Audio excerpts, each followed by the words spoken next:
बिस्मिल्लाहिर्रहमानिर्रहीम। नाज़रीन कराम अस्सलामु अलैकुम। नाज़रीन, मानसेरा में मरीम नवाज़ का जलसा था और उसमें उन्होंने इमरान खान के लिए बड़ा सख्त खिताब दिया। उन्होंने कहा कि ये भत्ताखोर है जो माफिया से भत्ता लेता है। बज़ाहिर बड़ा सख्त इल्ज़ाम है, लेकिन आप अगर देखें पिछले 2 बरस में क्या हुआ है तो कुछ कुछ बात समझ में आएगी। ख़ास तौर पर आपने नोट किया होगा कि FBR के डिप्टी डायरेक्टर सज्जाद बाजवा, जिनको बरतरफ कर दिया गया था, उन्होंने पहले BBC को एक इंटरव्यू दिया, फिर एक और इदारे को दिया, अब वो 1-2 चैनल्स पर भी नज़र आने लगे।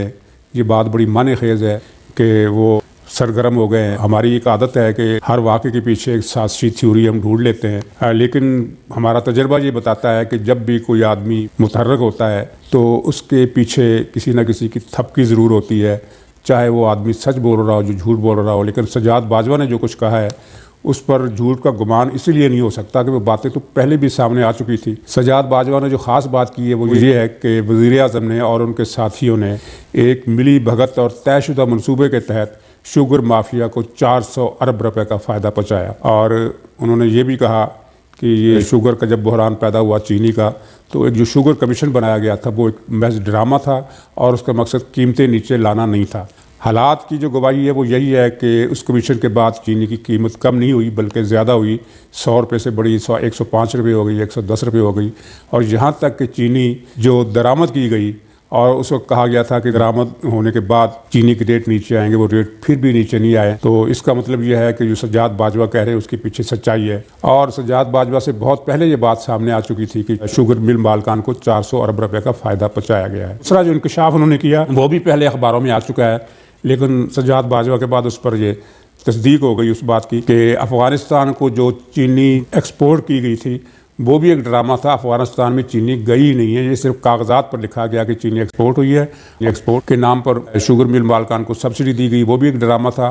चीनी अफ़गानिस्तान कभी गई ही नहीं, चीनी पाकिस्तान के गोदामों में थी और मकसद ये था कि अफ़गानिस्तान उस एक्सपोर्ट करने का नाम लेकर किल्लत पैदा की जाएगी और उसके बाद चीनी महंगी की जाएगी। चीनी पाकिस्तान के स्टोर्स में थी और उन्हीं स्टोर से जब कीमतें बढ़ गई तो चीनी बाहर लाकर दोबारा बेची गई और इस तरह कीमतें बढ़ाई गई। और इसी तरह यूटिलिटी स्टोर पर जो चीनी बेची गई वो भी ज़्यादा कीमत पर बेची गई। यानी हर तरफ से आवाम को लूटा गया और हर तरफ से आवाम की जेबों से पैसे निकलवाए गए और इनकी जेबें भरी गई। और भत्ताखोर होने का जो इल्ज़ाम लगाया मरियम ने, उसके हक़ में कोई सबूत मौजूद नहीं है। लेकिन ज़ाहिर है कि अगर एक आदमी किसी माफिया को अरबों रुपए की लूट मार की इजाज़त देता है तो उसके पेश नज़र कोई ना कोई फ़ायदा तो होगा। बेफ़ायदा तो कोई इस तरह कौमी ख़जाने से आवाम की जेबों से रकम निकलवा कर किसी माफिया की जेबें तो नहीं भरता है। ये कॉमन सेंस की बात है, आप भी समझ रहे हैं, मैं भी समझ रहा हूँ, सब समझ रहे हैं। सबूत आने पर, वक्त आने पर आ जाएंगे। क्योंकि मुझे एक साहब ने बताया कि इस हुकूमत पर जो फ़र्द जुर्म लगेगी वो पाकिस्तान की तारीख़ की सबसे बड़ी फ़र्द जुर्म होगी, क्योंकि उसमें सिर्फ चीनी का डाका शामिल नहीं है, उसमें आटे का जो ड्रामा किया गया, बिल्कुल शक्कर की पैटर्न पर गंदम को भी एक्सपोर्ट किया गया और फिर गंदम बाहर से मंगवाई गई। पहले एक्सपोर्ट करके कुछ करीबी दोस्तों और साथियों और कुछ लोगों को, जिनको आप माफिया का नाम भी दे सकते हैं, उनको मदद दी गई, अरबों रुपए का फ़ायदा पहुँचाया गया। और फिर जब उसकी री इम्पोर्ट की गई तो इस इम्पोर्ट के नाम पर भी बहुत ज़्यादा रकम कमाई गई। चुनांचे आटा आज पाकिस्तान में दरामद होने के बावजूद, गंदम दरामद होने के बावजूद, वो पाकिस्तान में आटा बदस्तूर महंगा बिक रहा है। 1-2 रुपये कीमत कम नीचे ज़रूर आई है, लेकिन उससे कोई आम आदमी को फ़र्क नहीं पड़ता। आम आदमी एवरेज माजी के मुकाबले में 2 साल पहले के मुकाबले में आटा दुगने ज़्यादा दाम देकर वो ख़रीद रहा है और लोगों ने अपनी खुराक में कटौती की है। ये बात अखबारों में आ चुकी है कि जो आदमी पहले फ़र्ज़ कीजिए अगर दिन में 5 रोटियाँ खाता था तो अब 3 पर आ गया है और वो 3 रोटियां खाना भी उसके बजट की ताकत से बाहर है। तो ये एक फ़र्द जुर्म है और इस फ़र्द जुर्म में दवाओं का स्कैंडल है, वो भी सामने आएगा कि किस तरह दवाओं की मद में दसियों अरब रुपए का फ्रॉड किया गया और लोगों की जेबों से पैसे निकलवाए गए। फार्मास्यूटिकल कंपनियों को फ़ायदा पहुँचाया गया और उसमें से जो कमीशन लेकर कुछ हुकूमती अहबाब ने अरबों रुपये कमाए। और फिर सिर्फ ये दवाओं का मसला नहीं है, बल्कि जो तेल की कीमत बढ़ी थी, तेल की एक मसनूई शार्टेज पैदा की गई थी, वो भी एक ड्रामा थी और उसमें हुकूमत के लोगों की मिली भगत थी। वज़ीर-ए-आज़म को भी उसका पता था कि ये क्या हो रहा है और सब कुछ वज़ीर-ए-आज़म की मंजूरी से हुआ। ये सोचना बिल्कुल अक़ल से बाहर है कि वज़ीर-ए-आज़म को ख़बर नहीं थी और उनके साथियों ने, जिस तरह के नदीम बाबर वगैरह के नाम आ रहे हैं, तो वज़ीर-ए-आज़म को ख़बर ही नहीं थी और नीचे नीचे उन्होंने कर दिया। उसका सबूत ये है, हालात की जो जिसे हम गवाही कहते हैं, वो ये है कि अगर वज़ीर-ए-आज़म के इल्म के बगैर इतना बड़ा फ्रॉड, इतनी बड़ी डकैती पेट्रोल के नाम पर की गई, तो वज़ीर-ए-आज़म ने फिर कार्रवाई क्यों नहीं की? कार्रवाई का ना करना ये साबित करता है ये एक मिली भगत थी जिसमें ऊपर से लेकर नीचे तक बहुत सारे लोग शामिल थे। और ये 4 बड़े वाक़यात हुए हैं जिनको आप 4 बड़ी डकैतियाँ कह सकते हैं पाकिस्तान की तारीख़ में। इनमें से किसी एक डकैती की भी कोई मिसाल नहीं मिलती, जहाँ तो 4 डकैतियाँ हो गई। और सिर्फ 4 ही नहीं, इसके अलावा बहुत कुछ हो रहा है।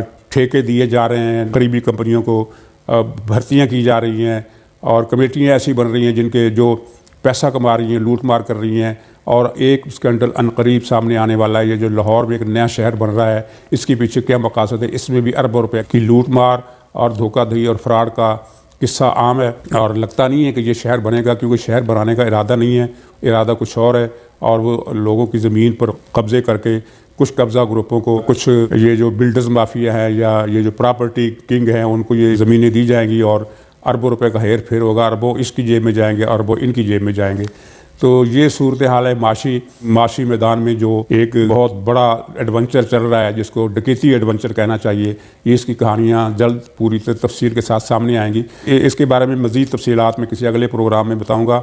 आज मैं कुछ अफ़गानिस्तान के हवाले से बात करना चाहता हूँ कि वज़ीर-ए-आज़म साहब अफ़गानिस्तान जा रहे हैं, ये अशरफ गनी के साथ मुलाकात करेंगे। इससे पहले पाकिस्तान ने लॉबिंग करने की कोशिश की थी अब्दुल्ला को, जो रवायती तौर पर अफ़गानिस्तान के शुमाल के नुमाइंदे समझे जाते हैं और जिनकी अशरफ गनी से इत्तेहाद होने के बावजूद एक मुखालफत चल रही है, यानी वो एक अलग कैंप है, ये एक अलग कैंप है। तो अब लगता है कि ये अशरफ गनी के कैंप से फिर वो क़ुर्बतें बढ़ाने की कोशिश कर रहे हैं। लेकिन अफ़गानिस्तान की जो सूरत हाल है वो पाकिस्तान के लिए हौसला शिकन है। यहाँ मैं ये बता दूँ कि इमरान खान की और रियासत पाकिस्तान की ये ख्वाहिश रही है कि अमेरिका अपनी फ़ौज अफ़गानिस्तान से मत निकाले। इसके पीछे इनके क्या मफादात हो सकते हैं, ये एक बड़ी बारीक सी बहस है। इसमें जाए बगैर हम आगे की तरफ चलते हैं कि इस वक्त क्या इम्कानात हैं। इस वक्त एक सूरत हाल तो ये है कि अमेरिका की फ़ौज अफ़गानिस्तान से वापस जा रही है। जितनी अफ़गानिस्तान में अमेरिका की फ़ौज मुतय्यन थी, उसका निसफ़ हिस्सा बुलाने का अमेरिका के वज़ीर दिफ़ा ने आर्डर कर दिया है, लेकिन निसफ़ हिस्सा बाकी रहेगा। अगले इम्कानात क्या हो सकते हैं? वो ये है कि जो बाइडन जनवरी में, यानी तकरीबन 1.5-2 महीने के बाद जो बाइडन अमेरिका की सदारत का ओहदा संभालेंगे, तो उस वक्त वो क्या आर्डर करेंगे? क्या वो बाकी मादा फ़ौज भी बुला लेंगे या उसे रखने का ऐलान करेंगे? और किसी मौके पर ज़ाहिर अमेरिका को कौन रोक सकता है, अगर वो 6 महीने के बाद, साल के बाद या 3 महीने के बाद ऐलान करे कि अफ़गानिस्तान की सिक्योरिटी सूरत हाल तकाजा कर रही है कि हम वहाँ थोड़ी सी फ़ौज दोबारा डिप्लॉय करें, तो उस वक्त का मंजर क्या होगा? अगर अफ़गानिस्तान से फ़ौज निकल जाती है तो क्या होगा? अगर फ़ौज नहीं निकलती और जो बाइडन बरसर इक़्तिदार आकर मज़ीद फ़ौज भेज देते तो क्या होगा?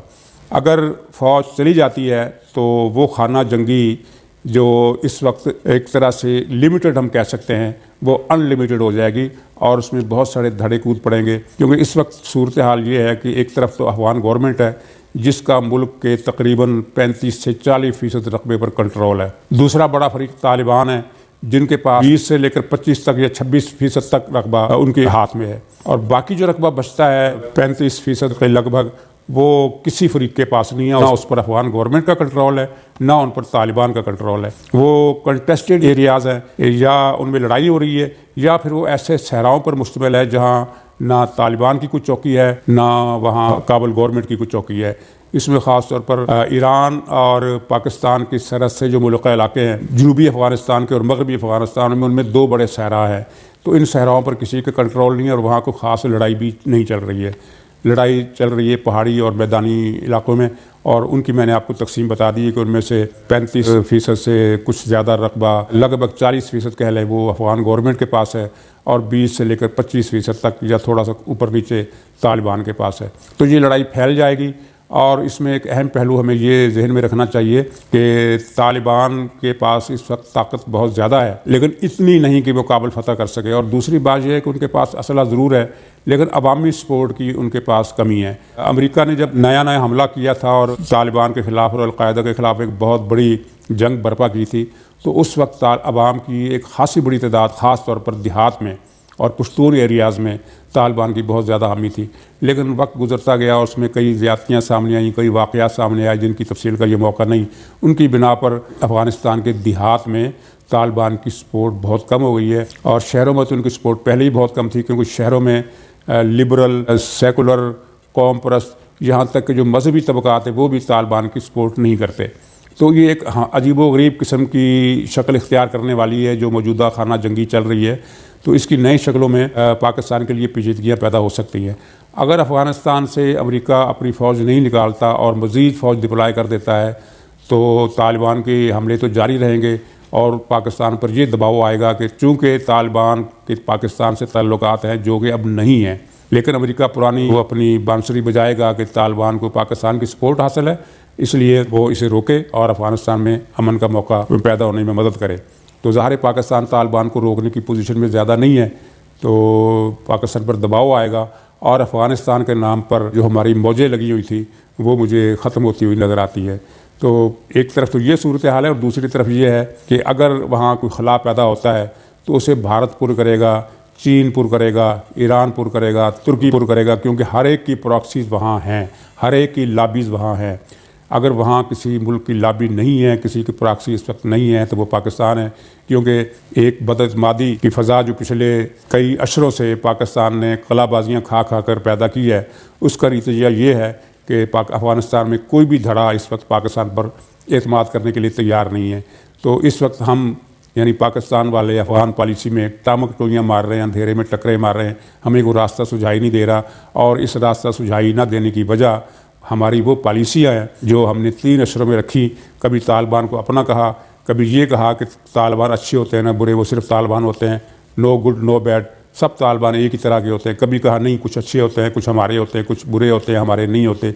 इस तरह की पॉलिसियाँ ख़ास तौर पर परवेज़ मुशर्रफ के दौर में तालिबान पकड़ पकड़ कर जिस तरह अफ़गानिस्तान के हवाले किए गए, तो एतमाद की सतह तो उसी वक्त टूट गई थी, पिघल गई थी, ख़त्म हो गई थी। उसके बाद ये मसलसल एक हमें नाकामी और परेशानियों का सामना है और उसकी बड़ी वजह यह है कि फ़ैसले पार्लियामेंट में नहीं होते। अगर ये अफ़गान पॉलिसी पार्लियामेंट में बनती तो सूरत हाल मुख्तलिफ होती। यही मसला कश्मीर का है। मैंने अपने कई प्रोग्राम्स में कहा है कि कश्मीर का सौदा हो गया है। आज मानसरे के जलसे में मरियम नवाज़ साहबा ने खुलकर कहा, कल मौलाना फजलुर रहमान ने भी खुलकर कहा कि कश्मीर का सौदा कर दिया गया है और इसका ज़िम्मेदार हम इमरान को नहीं समझते बल्कि उनको समझते हैं जो इमरान खान को लाए, और कश्मीर का सौदा भी उन्होंने किया है। इस इल्ज़ाम में कितनी हकीकत है कितनी नहीं है, किसने सौदा किया है किसने नहीं किया, लेकिन सौदा हो गया है, इसमें कोई शक नहीं है। इमरान ने किया या शाह महमूद कुरैशी ने किया या मैंने किया या आपने किया, जिसने भी किया है, कश्मीर का सौदा हो चुका है। और उस सौदेबाजी को हतमी शक्ल देने के लिए ये तय हो चुका है कि गिलगित भी सूबा बनेगा, आज़ाद कश्मीर भी सूबा बनेगा और कंट्रोल लाइन जो है उसको बॉर्डर की शक्ल दे दी जाएगी। ये काम इमरान खान के हाथों मुकम्मल कराए जाने की स्कीम है। अब ये होता है या नहीं होता है, मुज़ाहमत होती है या कोई किसी और तरफ से कोई खंडत पड़ती है, लेकिन जितनी आसानी से ये हो जाएगा ऐसा सोचने वालों को अपनी सोच पर नज़रसानी करना पड़ रही है। अगले 2-4 दिनों में एक जलसा पेशावर में होने वाला है, फिर मुल्तान में होने वाला है, उसके बाद लाहौर के जलसे की बारी आएगी। तो देखिए इस दौरान इस बहर की तह से उछलता है क्या, गुंबद नीलोफरी रंग बदलता है क्या वाला मंजर है। खुदा हाफिज़।